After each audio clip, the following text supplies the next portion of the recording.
অনেকে বলে ছেলে সন্তান ছাড়া নাকি বংশ টিকে না, কিন্তু নবীর বংশ সারা বিশ্বে পৌঁছায় গিয়েছেন মা ফাতেমা দিয়ে। কারণ কি? রব চেয়েছেন।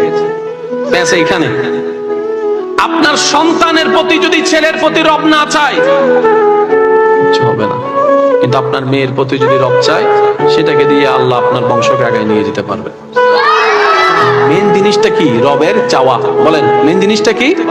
রবের চাওয়া। সেজন্য প্রত্যেকটা মা বাবার উচিত যখনই রবের দরবারে সিজদায় পড়বে সন্তানের জন্য কল্যাণের এমন দোয়া করা, আল্লাহ আমার সন্তানদেরকে তুমি ঈমানের নূর দ্বারা মালামাল করো, সুবহানাল্লাহ। আল্লাহ আমার সন্তানদেরকে তুমি তোমার পথে শেষ নিঃশ্বাস পর্যন্ত থাকার তৌফিক দান করো, সুবহানাল্লাহ। দোয়া করবেন, আল্লাহ আমার সন্তানদেরকে অতটুক সম্পদ দাও যতটুক সম্পদ থাকলে কারো কাছে ভিক্ষার হাত পাততে না হয়।